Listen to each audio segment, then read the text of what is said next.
2004ஆம் ஆண்டு சுனாமியில் தமிழகம் மிக கடுமையாக பாதிக்கப்பட்டது.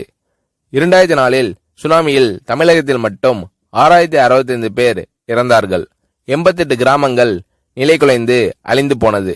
இந்த சூழ்நிலையில் அம்மா அவர்கள் எடுத்த நடவடிக்கையால் 10 கிராமங்களுக்கு ஒரு அமைச்சர், ஒரு IAS அதிகாரி, ஒரு PRO என்ற ஒரு குழுவை அமைத்து உலக வரலாற்றிலேயே இது போன்ற மீட்பு நடவடிக்கை இருந்திருக்காது என்ற அளவில் 3 நாளில் பாதிக்கப்பட்ட கிராமங்களுக்கு மின்சாரம் வழங்கப்பட்டது. குடிநீர் வசதி செய்து தரப்பட்டது. இந்த மின்னல் வேக நடவடிக்கையால் அப்போதிருந்த இந்திய ஜனாதிபதி அப்துல் கலாம் மற்றும் அமெரிக்காவின் முன்னாள் அதிபர் கிளின்டன் ஆகியோரின் பாராட்டுகளை அம்மாவின் அரசு பெற்றது. அழுத கண்களை துடைக்கும் கரம் கொண்டவர் அம்மா அவர்கள். ஆண்டவன் யாரோ ஒரு நபர் மூலமாக வருவார். தமிழ்நாட்டிற்கு கிடைத்த தெய்வம் அம்மா அவர்கள். சுனாமியில் பாதிக்கப்பட்டவர்களில் 40 பேருக்கு 2 குழந்தைகளும் சுனாமியில் இறந்து விடுகிறது.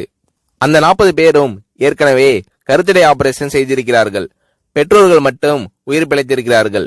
உயிர் பிழைத்தவர்களுக்கு இனி குழந்தை கிடையாது என்ற நிலையில் அவர்களுக்கு கருணைவு ஆபரேஷன் செய்து அவர்களில் பல பேருக்கு குழந்தை பிறந்து அந்த குழந்தைகள் இன்று பள்ளிக்கு சென்று கொண்டிருக்கிறார்கள். நாகப்பட்டினத்தில் அம்மா அவர்கள் மீனவர்களை சந்தித்த போது மீனவர்கள் கதறி அழுதார்கள். அவர்களிடம் அம்மா அவர்கள், நான் இருக்கிறேன், நீங்கள் கவலைப்படாதீர்கள், இழந்து போன உயிரை தவிர மீதி அனைத்தையும் நான் உங்களுக்கு தருவேன் என்று அவர்களுக்கு தேவையான அனைத்து உதவிகளையும் செய்து தந்தார் அம்மா அவர்கள்.